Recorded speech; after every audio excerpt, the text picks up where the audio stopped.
Zeppelin played nearly 290 shows across the United States over a period of 8 years and 6 months, 4 US administrations, 7 studio albums, 3,122 days of rock and roll adventures, conquering cities like Vikings, from underdogs playing local halls to one of the highest grossing rock and roll acts in the world alongside Elvis Presley. Led Zeppelin's relationship with America became one of the greatest stories in rock. They loved America, and America loved them back. But despite the stadiums, the headlines, the sold-out crowds, and the madness, there were still states they never played, entire territories left untouched on the Zeppelin map, missing pieces in one of the biggest empires the music business has ever seen. Today, we explore why.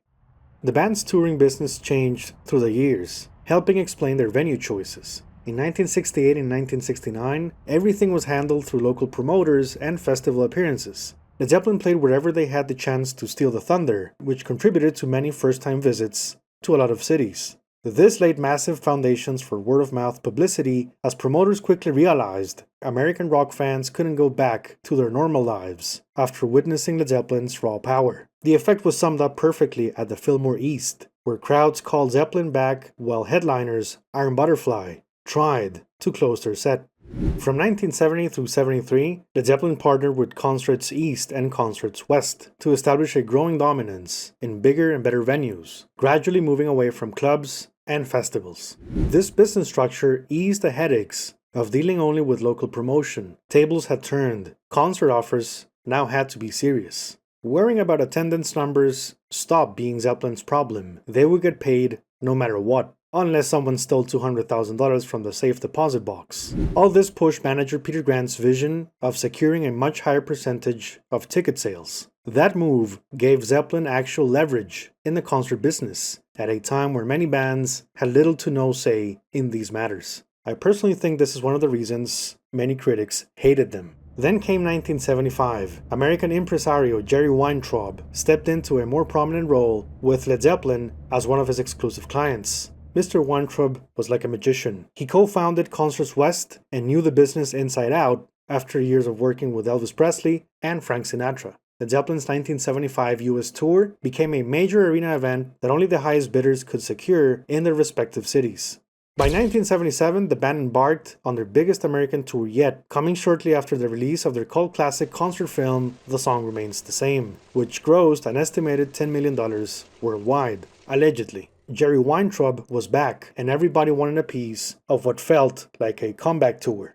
The first 2 legs sold out rapidly, leading to a third round announced for July through August. By this point, revenues had exploded. Alongside Elvis, Led Zeppelin had become one of the highest-selling ticket attractions in America. Kiss may have been the hottest merchandising band in '77, but Zeppelin was generating numbers closer to a corporation than a rock band, massive wealth, and the upper hand in virtually every negotiation. The venues grew bigger, and even the cancellations hinted at something larger still. So let's start the list of US states Led Zeppelin never played in. Nevada. With the booming casino industry of the 1960s and 70s, you'd think the band would have been frequent visitors, but no. There is still an unconfirmed date for August 7th, 1969, at the Ice Palace in Las Vegas. Although a radio ad promoting the event and a surviving photograph exist, there is still ongoing debate online as to whether the concert actually took place, and there's no printed concert reviews from local newspapers anywhere. The band had played Sacramento the day before and had a next day show in San Bernardino, so they could have done Vegas, yet the mystery remains. A second visit to Las Vegas, scheduled for April 1970, was cancelled because of Robert Plant's exhaustion following a demanding 22-date American tour. Alaska, the obvious logistical nightmare for a rock band, but still an interesting destination. Looking at the record books, the most realistic venue Led Zeppelin could have played was the Anchorage Sports Arena, where artists like Santana, Fleetwood Mac, and Grand Funk Railroad performed. The problem? Most of these concerts happened after 1973, and by then Zeppelin had already become enormous. Traveling to Alaska simply wasn't good business. Never mind transporting their growing stage production up there. The closest they realistically got was Seattle, which is exactly where they played in 1975 alongside a Vancouver date. The other available Alaskan venues included high school auditoriums and an Air Force base where Kiss played in 1974. Sounds a bit like This Is Spinal Tap, doesn't it? While the band played 3 shows in North Carolina by 1972, neighboring South Carolina was still left out of the Zeppelin madness. Around the Columbia area alone, several venues existed in the 3,000 to 9,000 seat range. The smaller settings catered to secondary markets and artists still building their US audience. There was Township Auditorium in Columbia, but the city's main stage was Carolina Coliseum, with a capacity of roughly 12,000. Throughout 1970 and 1971, the venue mostly hosted American acts like Glenn Campbell, Ike and Tina Turner, the Allman Brothers Band, the Jackson 5, and Blood, Sweat and Tears. The real shift happened in 1972, when the British invasion fully arrived at Carolina Coliseum and the surrounding venues I mentioned earlier. Black Sabbath, Yes, Jethro Tull, Deep Purple promoting Fireball, and even Pink Floyd performing material from The Dark Side of the Moon nearly a year before its release. Based on Zeppelin's touring data, Carolina Coliseum looks most feasible in 1972, 73, 75, or 77. So what happened? Logistics. In 1972, Zeppelin played North Carolina's Charlotte Coliseum. In 1973, they were already drawing 40,000 fans at a record-breaking show in neighboring Georgia. By 1975 and 1977, Greensboro Coliseum in North Carolina made more geographical sense coming from Indianapolis and Landover, Maryland during those routing legs. South Carolina appears to have simply paid the price of location. Still, if you examine Carolina Coliseum's concert listings to late 1977, names like Emerson, Lake and Palmer tell you everything about the demand that existed for a Zeppelin show there. So close, yet so far. By 1971, Nebraska had already experienced a wide range of concerts across numerous locations, from student union facilities to roomy music halls and clubs. But by late 1972, the action centered around 2 major names in the national touring circuit. First, there was Pershing Auditorium in the capital city of Lincoln, where American bands largely dominated the bill. With a capacity of roughly 4,500, there was only so much the venue could realistically host. Creedence, Canned Heat, Iron Butterfly, The Carpenters, The Doors without Jim Morrison, Grand Funk, and Frank Zappa all appeared there. The British didn't stay behind either, as several festival-style events catered to local audiences hungry for UK groups. That formula remained successful for years to come. But what about the other major venue in the state? Today a green field, back then Omaha Civic Auditorium, with a capacity near 10,000. This is the one Zeppelin could have played, so let's look at the data. Nebraska's strongest chance of hearing the band was probably 1969 in a small club. It was the same year Zeppelin played nearby Iowa and Kansas. By 1972, Zeppelin opted for Denver Coliseum instead. The place likely held a special significance for the band, having been the first American city of their career back in 1968. On top of that, they were already dealing with the logistical headache of routing from Seattle into a next-day California show, making Nebraska an impractical detour. In 1973, the band had graduated into places like St. Louis Arena in Missouri, with a capacity pushing 18,000. No hard feelings, Nebraska, just business.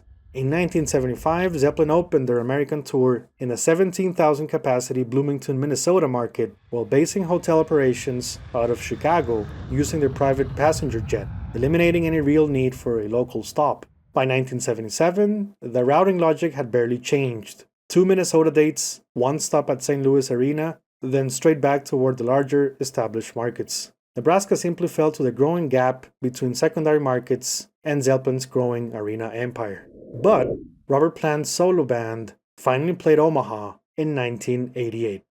Arkansas was all about Barton Coliseum. While the state had other concert venue options, this was the main location for massive youth gatherings. Built in the early 1950s, it followed a now familiar pattern seen across several states in this documentary. A concert boom arrived in 1972, including an odd pairing of Yes with supporting act The Eagles, man. Elvis Presley also performed there wearing one of his iconic red stage outfits. From 1973 onward, the number of major concerts declined, with relatively little British participation, though 1977 still brought separate visits by Black Sabbath and Emerson, Lake and Palmer. Led Zeppelin realistically could have played Arkansas in 1970, but Oklahoma won the push, with 2 back-to-back bookings instead. Louisiana had the advantage of sitting directly en route toward Texas and Florida, while by 1975, the state also benefited from the larger Assembly Center capacity. But perhaps the most powerful reason Arkansas couldn't compete was Texas itself. Led Zeppelin played a staggering 23 shows in Texas between 1969 and 1977. The money was bigger, the infrastructure stronger, and even the road crew stayed in Dallas for weeks before the 1977 tour began. It was simply a market too powerful to ignore. Arkansas fans had no choice but to drive long hours to catch their heroes, or stay home and listen to a copy of Bat Out of Hell. I know what I would have done. And just like Nebraska, Arkansas eventually got its Zeppelin connection in the post-70s years. Robert Plant played Barton Coliseum in 1988. And guess who followed in 1995? Page and Plant.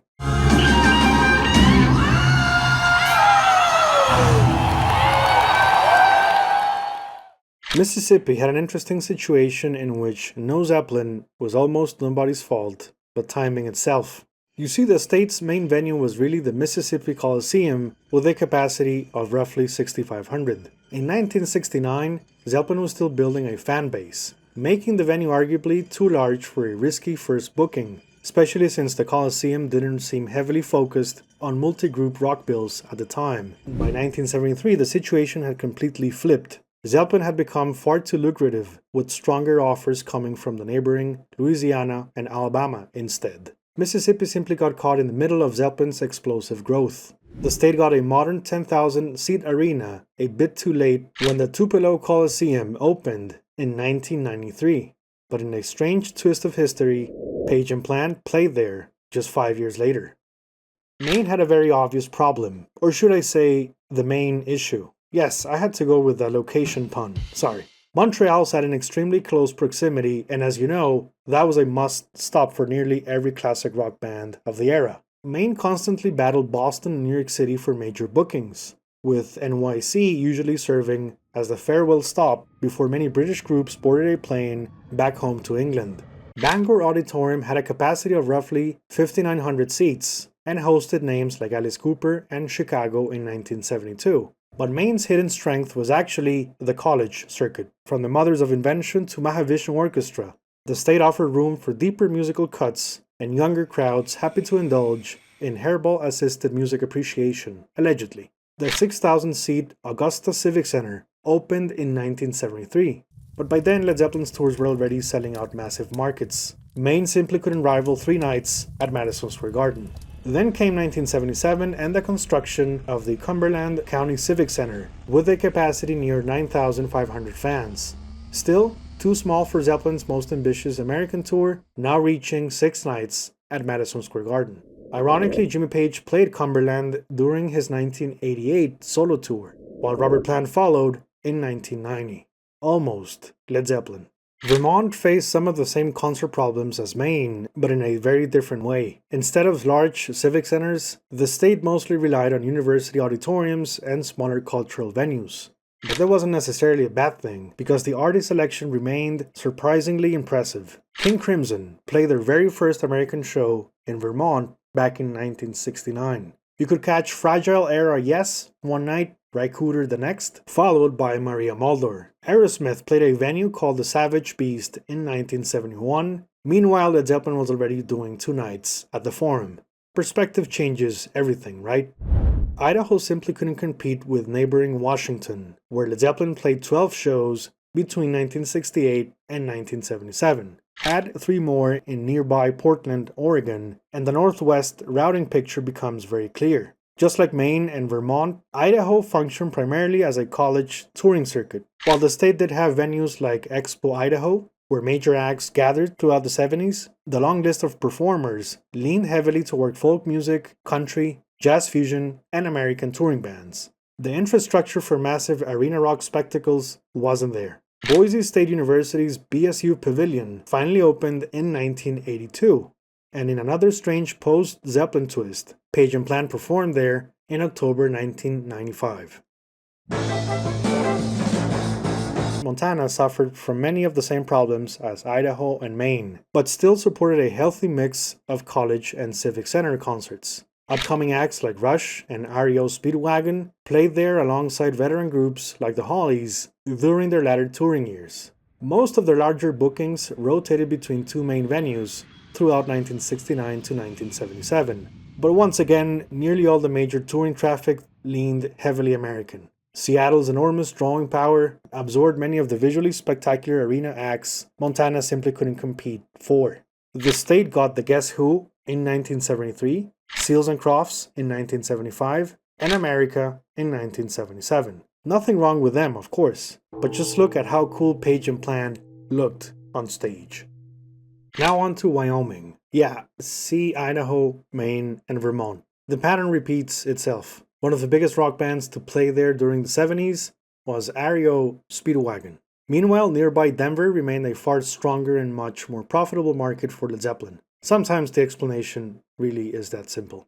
Sorry, Wyoming. North Dakota had 3 solid concert venues during the classic rock era.